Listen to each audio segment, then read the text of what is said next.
Tenemos hoy aquí en el estudio, para mí es un verdadero honor, un gran placer, poder platicar con el consultor jurídico de la Secretaría de Relaciones Exteriores, con Alejandro Celorio. Querido Alejandro, bienvenido a MBS, ¿cómo estás? Muy bien, Luis, muy contento, muy emocionado, preparado, animado, inspirado. ¿Sí? Este litigio es una acción legal, entonces como estudioso del derecho, pues me emociona por su sofisticación. Además, la contraparte es la industria más poderosa en el mundo. Entonces, como abogado litigante, enfrentarte a una contraparte poderosa, pues te anima y te lleva. Es muy interesante el litigio, pero lo que más me anima es que este litigio que empezó en la Cancillería y en el gobierno federal, ahora se ha vuelto de todas las mexicanas y de todos los mexicanos. Y también de una parte importante de los norteamericanos. A ver, primero cuéntame, porque no es fácil, o sea, tengo entendido, tienes un equipazo, ¿no? Sí. O sea, son como 100 personas más o menos. ¿Cuántos están La trabajando? oficina, debemos de ser como 100 personas en la consultoría jurídica nada más, pero toda la Cancillería está trabajando con información, infografías, lo han visto.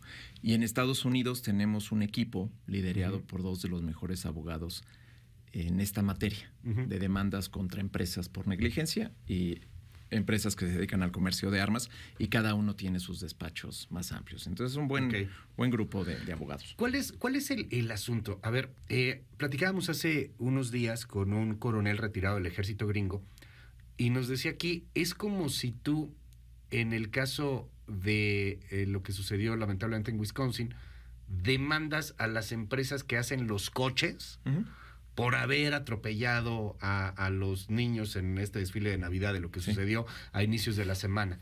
Y decían, esto no tiene sentido, o sea, la culpa no es de las armadoras, la culpa es de lo que hace la gente con las armas. ¿Cuál es el asunto? O sea, ¿cuál es esta lógica? ¿Por qué es culpable quien hace la pistola de que estemos matándonos con esa pistola aquí en México? Sí, en el mismo ejemplo de Wisconsin del desfile, quizás sirva para explicar mejor la demanda. La empresa automotriz hubiera sabido o debiera de haber sabido, prevenido, que ese vehículo no se podía frenar rápido o que iba a tomar más velocidad. Algún desperfecto que causaba o alguna situación que pudo causar lesiones o muerte, la empresa es negligente. ¿Qué pasa con las armas? Dicen las empresas, y no solo las que demandamos, todas, quienes matan son las personas, no el producto. Sí, nada más que el producto por sí mismo es defectuoso. ¿Cuál es su defecto? Que en manos incorrectas, personas sin entrenamiento, con desequilibrio mental, con inseguridades, o sea, una persona que no tiene el entrenamiento y la capacidad mental para poseer y usar un arma, pues es lo que estamos viendo. En Estados Unidos, con tiroteos masivos 2 al día. En Estados Unidos hay 120 armas por cada 100 personas. Hay más armas que personas. Entonces, impresionante, pero ¿quiénes son esas personas? Cualquiera puede comprar un arma. Pero, a ver, dime algo, o sea, y yo estoy de acuerdo contigo. O sea, hace poco estábamos debatiendo aquí con algunos expertos porque estábamos sorprendidos del debate gringo en torno a si personas con discapacidades mentales, y lo digo con todo el respeto a las personas con discapacidades mentales, pero si tenían o no el derecho de portar arma, ¿no? Claro. Y a final de cuentas sí lo tienen. Claro. Hay una segunda enmienda y a nosotros nos parecerá muy raro, reprobable, lo que tú quieras, pero es su segunda enmienda, es su constitución y es su derecho. En Texas acaban de permitirles portar armas ya sin permiso. Pueden traer el arma, inclusive la pueden estar ahí enseñando a todo mundo. No nos estamos metiendo en su bronca, en su segunda enmienda. Y es un elemento adicional. En México, el crimen organizado no tiene un derecho a la segunda enmienda. En México no hay una libertad de posesión y comercio de armas como en los Estados Unidos. En México hay una oficina donde se venden armas. Decías al inicio, es un país actualmente, un país de armas, de desaparecidos, de muertes, pero no tendría que ser. ¿Qué culpa tiene México de lo que pasa en Estados Unidos? Ahora explico. ¿Dónde radica la negligencia? Y que por eso las empresas no quieren que lleguemos a la parte central del litigio, porque ahí es la parte de la evidencia. Las empresas saben o deben de saber, ese es el estándar legal. Y saben y deben de saber por toda la información que existe respecto al uso de sus productos en México.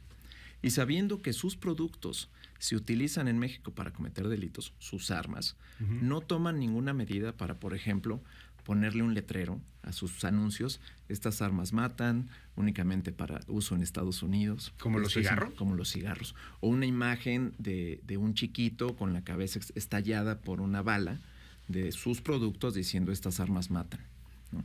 Otra explicación o ejemplo de cómo son negligentes.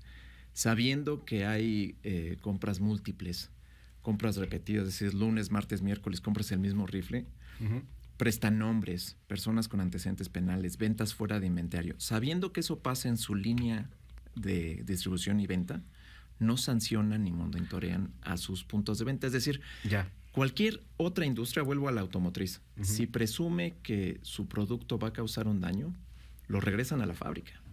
Pero por leyes, ¿no? O sea, porque te obliga el Estado a hacer eso. Pero también las empresas, y es lo que se esperaría de una industria que actúa de buena fe, la autorregulación, el monitoreo, protocolos internos de distribución. Es decir, si las empresas saben que su mayor punto de venta se encuentra en la frontera sur de los Estados Unidos y aún así le siguen distribuyendo a estos puntos de venta, pues se preguntarían, ¿a dónde van mis productos? Qué coincidencia que la mayoría de las tiendas, decenas de miles, están en la franja de los 100 kilómetros de frontera entre México y Estados Unidos. ¿No sería obligación de los gobernantes gringos tener estas legislaciones? O sea, limitarlos en ese sentido. Porque pues al final de cuentas, o sea, si vamos a confiar en la buena fe, pues va a estar medio cañón. Y aquí viene la forma como el secretario Ebrard ve este asunto, ¿no? Nos hemos enfrascado en pláticas con el gobierno, es frustrante porque nos dicen no puedo hacer más y nosotros seguimos haciendo y haciendo. Es una cuestión de aduanas, es una cuestión de seguridad. Es momento de ver otro ángulo, que es el de las empresas. O sea, las vidas y la seguridad en México no puede esperar más a que haya un cambio legislativo. Hay que ir a decir a las empresas lo que estás haciendo y dejando de hacer me causa un daño. Es una demanda muy simple.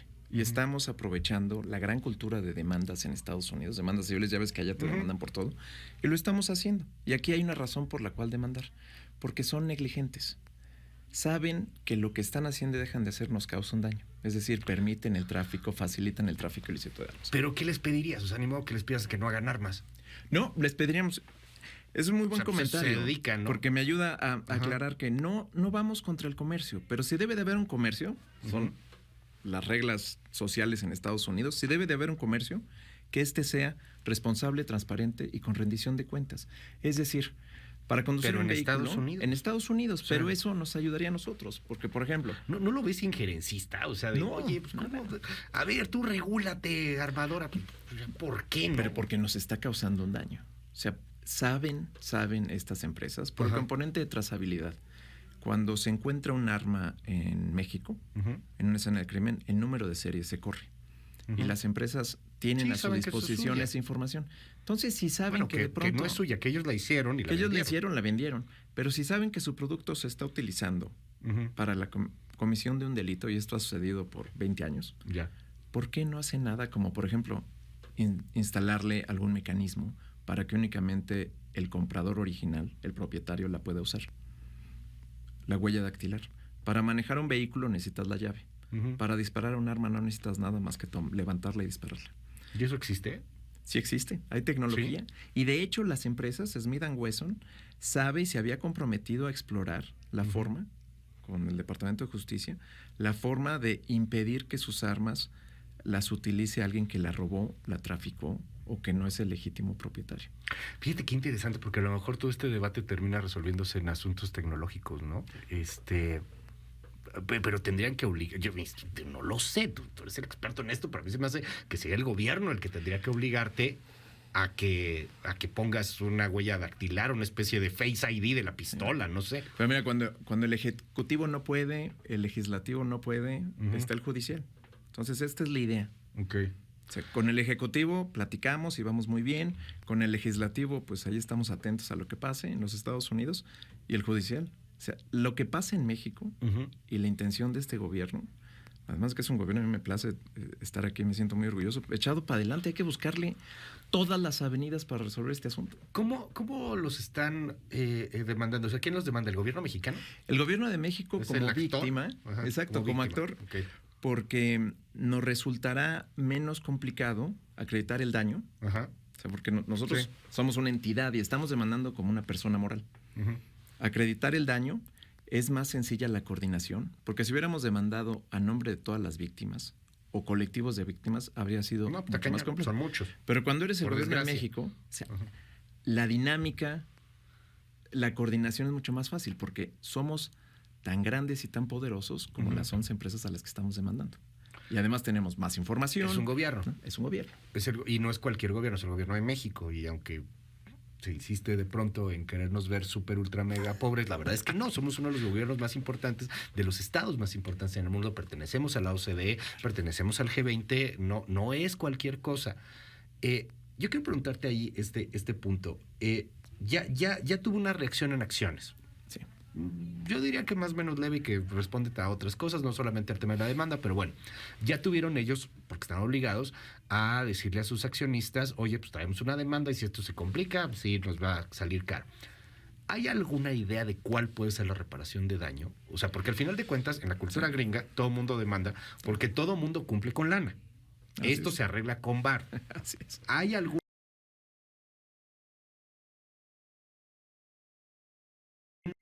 idea de la cantidad de dinero que sería? En nuestro escrito de demanda manejamos que los daños que hemos sufrido, daños directos e indirectos, directos, los funcionarios que han muerto, mujeres y hombres de las Fuerzas Armadas policiales, heridas, gastos funerarios, gastos médicos, psicológicos, compensaciones, los vehículos que nos han dañado, reparar un helicóptero. Todos, por eso el gobierno de México se demanda como entidad y nuestro daño pues tiene un volumen mucho mayor. Y daños indirectos. ¿Del PIB de qué año?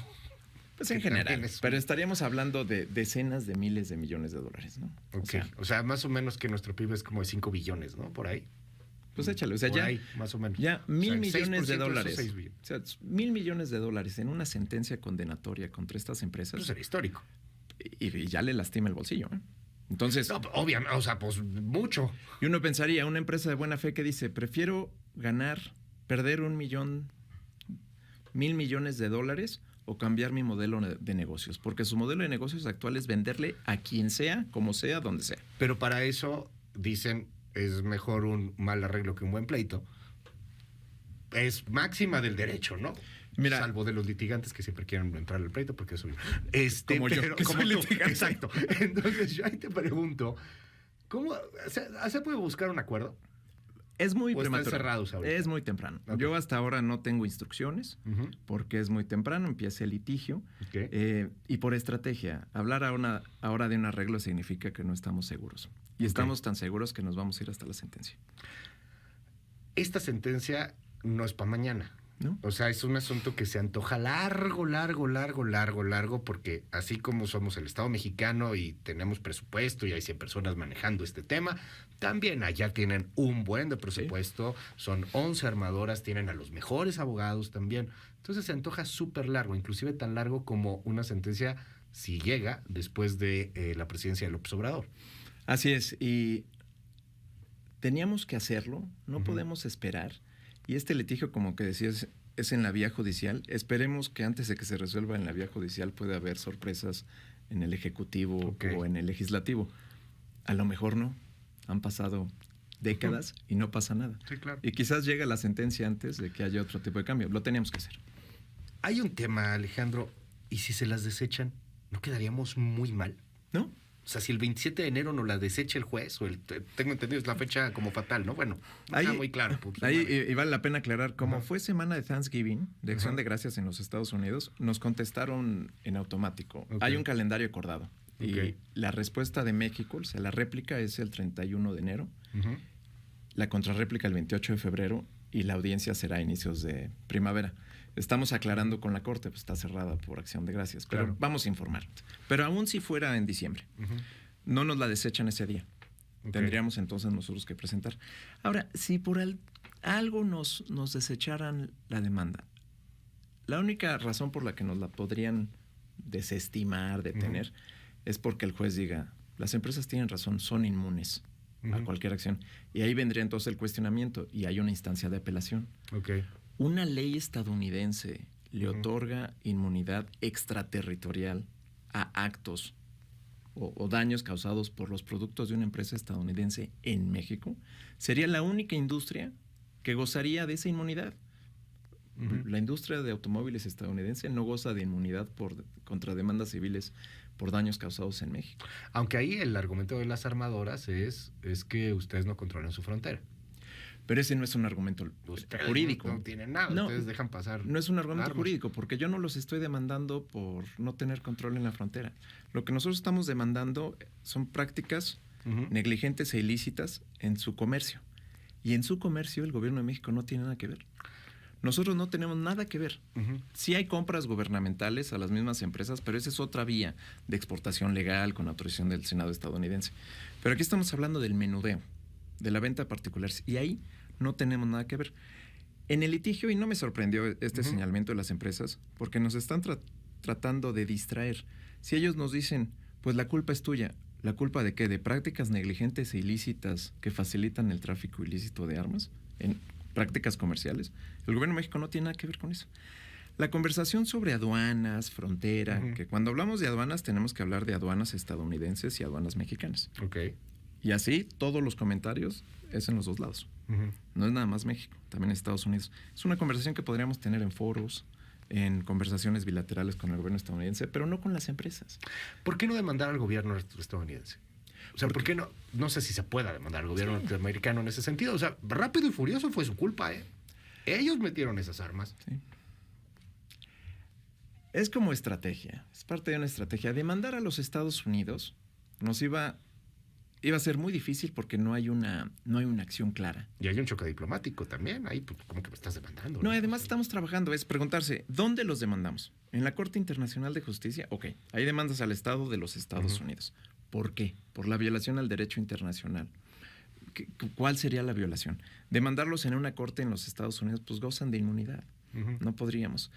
Y el problema de pensar solamente en lo que hace o no hace el gobierno estadounidense es dejar soslayar y permitir que las empresas sigan con su modelo de negocios que le está haciendo daño a ambos países. Bueno, ¿no? Pues va a estar muy interesante, Alejandro. Seguiremos platicando del tema. Se nos fue el tiempo, se nos fue de volada como agua, perdón. Este es el gran verdugo aquí, hay que demandar al tiempo. Está interesante. Claro, cuando gusten. Muy, muy poético. Muchísimas gracias, Alejandro. Seguiremos de cerca, es el consultor jurídico de la Secretaría de Relaciones Exteriores, las 8:51. Perdón, me tengo que ir a una pausa, regresamos.